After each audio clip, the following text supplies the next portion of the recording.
Chapter 7. Mr. Bennet's property consisted almost entirely in an estate of $2,000 a year, which, unfortunately for his daughters, was entailed in default of heirs male on a distant relation. And their mother's fortune, though ample for her situation in life, could but ill supply the deficiency of his. Her father had been an attorney in Meryton and had left her £4,000. She had a sister married to a Mr. Phillips, who had been a clerk to their father and succeeded him in the business, and a brother settled in London in a respectable line of trade. The village of Longbourn was only 1 mile from Meryton, a most convenient distance for the young ladies, who were usually tempted thither 3 or 4 times a week to pay their duty to their aunt and to a milliner's shop just over the way. The 2 youngest of the family, Catherine and Lydia, were particularly frequent in these attentions. Their minds were more vacant than their sisters', and when nothing better offered, a walk to Meryton was necessary to amuse their morning hours and furnish conversation for the evening. And however bare of news the country in general might be, they always contrived to learn some from their aunt. At present, indeed, they were well supplied both with news and happiness by the recent arrival of a militia regiment in the neighborhood. It was to remain the whole winter, and Meryton was the headquarters. Their visits to Mrs. Phillips were now productive of the most interesting intelligence. Every day added something to their knowledge of the officers, names, and connections. Their lodgings were not long a secret, and at length they began to know the officers themselves. Mr. Phillips visited them all, and this opened to his nieces a store of felicity unknown before. They could talk of nothing but officers, and Mr. Bingley's large fortune, the mention of which gave animation to their mother, was worthless in their eyes when opposed to the regimentals of an ensign. After listening one morning to their effusions on this subject, Mr. Bennet coolly observed, "From all that I can collect by your manner of talking, you must be 2 of the silliest girls in the country. I have suspected it for some time, but I am now convinced." Catherine was disconcerted and made no answer, but Lydia, with perfect indifference, continued to express her admiration of Captain Carter, and her hope of seeing him in the course of the day, as he was going the next morning to London. "I am astonished, my dear," said Mrs. Bennet, "that you should be so ready to think your own children silly. If I wished to think slightingly of anybody's children, it should not be of my own, however. If my children are silly, I must hope to be always sensible of it. Yes, but as it happens, they are all of them very clever. This is the only point, I flatter myself, on which we do not agree. I had hoped that our sentiments coincided in every particular, but I must so far differ from you as to think our 2 youngest daughters uncommonly foolish." "My dear Mr. Bennet, you must not expect such girls to have the sense of their father and mother. When they get to our age, I dare say they will not think about officers any more than we do. I remember the time when I liked a red coat myself very well. And, indeed, so I do still at my heart. And if a smart young colonel with 5,000 or 6,000 a year should want one of my girls, I shall not say nay to him. And I thought Colonel Forster looked very becoming the other night at Sir William's in his regimentals." "Mamma," cried Lydia, "my aunt says that Colonel Forster and Captain Carter do not go so often to Miss Watson's as they did when they first came. She sees them now very often standing in Clark's library." Mrs. Bennet was prevented from replying by the entrance of the footman with a note for Miss Bennet. It came from Netherfield, and the servant waited for an answer. Mrs. Bennet's eyes sparkled with pleasure, and she was eagerly calling out while her daughter read, "Well, Jane, who is it from? What is it about? What does he say? Well, Jane, make haste and tell us. Make haste, my love." "It is from Miss Bingley," said Jane, and then read it aloud. "My dear friend, if you are not so compassionate as to dine today with Louisa and me, we shall be in danger of hating each other for the rest of our lives, for a whole day's tete-a-tete between 2 women can never end without a quarrel. Come as soon as you can on receipt of this. My brother and the gentlemen are to dine with the officers. Yours Eveline Bingley." "With the officers!" cried Lydia. "I wonder my aunt did not tell us of that." "Dining out," said Mrs. Bennet. "That is very unlucky." "Can I have the carriage?" said Jane. "No, my dear, you had better go on horseback because it seems likely to rain, and then you must stay all night."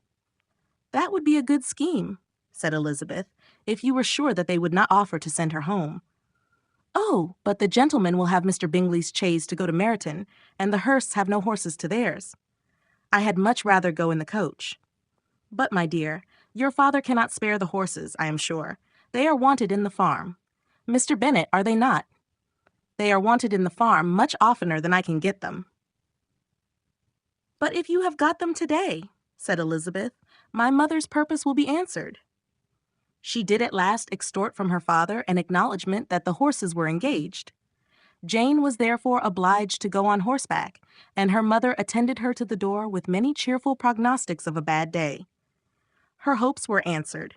Jane had not been gone long before it rained hard. Her sisters were uneasy for her, but her mother was delighted. The rain continued the whole evening without intermission. Jane certainly could not come back. "This was a lucky idea of mine indeed," said Mrs. Bennet more than once, as if the credit of making it rain were all her own.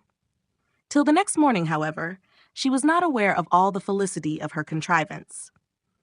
Breakfast was scarcely over when a servant from Netherfield brought the following note for Elizabeth. "My dearest Lizzie, I find myself very unwell this morning, which I suppose is to be imputed to my getting wet through yesterday. My kind friends will not hear of my returning till I am better. They insist also on my seeing Mr. Jones.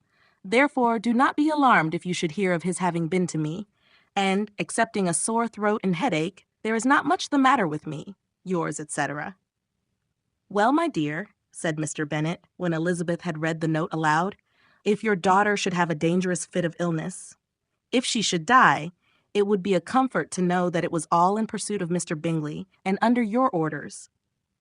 "Oh, I am not afraid of her dying. People do not die of little trifling colds. She will be taken good care of. As long as she stays there, it is all very well. I would go and see her if I could have the carriage." Elizabeth, feeling really anxious, was determined to go to her, though the carriage was not to be had, and as she was no horsewoman, walking was her only alternative. She declared her resolution. "How can you be so silly," cried her mother, "as to think of such a thing in all this dirt? You will not be fit to be seen when you get there." "I shall be very fit to see Jane, which is all I want." "Is this a hint to me, Lizzie?" said her father, "to send for the horses?" "No, indeed. I do not wish to avoid the walk. The distance is nothing when one has a motive. Only 3 miles. I shall be back by dinner." "I admire the activity of your benevolence," observed Mary, "but every impulse of feeling should be guided by reason, and, in my opinion, exertion should always be in proportion to what is required." "We will go as far as Meryton with you," said Catherine and Lydia. Elizabeth accepted their company, and the 3 young ladies set off together. "If we make haste," said Lydia, as they walked along, "perhaps we may see something of Captain Carter before he goes." In Meryton they parted. The 2 youngest repaired to the lodgings of one of the officers' wives, and Elizabeth continued her walk alone, crossing field after field at a quick pace, jumping over stiles and springing over puddles with impatient activity, and finding herself at last within view of the house, with weary ankles, dirty stockings, and a face glowing with the warmth of exercise. She was shown into the breakfast parlor, where all but Jane were assembled, and where her appearance created a great deal of surprise. That she should have walked 3 miles so early in the day, in such dirty weather, and by herself, was almost incredible to Mrs. Hurst and Miss Bingley. Aunt Elizabeth was convinced that they held her in contempt for it. She was received, however, very politely by them, and in their brother's manners there was something better than politeness. There was good humor and kindness. Mr. Darcy said very little, and Mr. Hurst nothing at all. The former was divided between admiration of the brilliancy which exercise had given to her complexion, and doubt as to the occasions justifying her coming so far alone. The latter was thinking only of his breakfast. Her inquiries after her sister were not very favorably answered. Miss Bennet had slept ill, and though up, was very feverish and not well enough to leave her room. Elizabeth was glad to be taken to her immediately, and Jane, who had only been withheld by the fear of giving alarm or inconvenience from expressing in her note how much she longed for such a visit, was delighted at her entrance. She was not equal, however, to much conversation, and when Miss Bingley left them together, could attempt little besides expressions of gratitude for the extraordinary kindness she was treated with. Elizabeth silently attended her. When breakfast was over, they were joined by the sisters, and Elizabeth began to like them herself when she saw how much affection and solicitude they showed for Jane. The apothecary came, and having examined his patient, said, as might be supposed, that she had caught a violent cold, and that they must endeavor to get the better of it, advised her to return to bed, and promised her some draughts. The advice was followed readily, for the feverish symptoms increased, and her head ached acutely. Elizabeth did not quit her room for a moment, nor were the other ladies often absent. The gentlemen being out, they had, in fact, nothing to do elsewhere. When the clock struck 3, Elizabeth felt that she must go, and very unwillingly said so.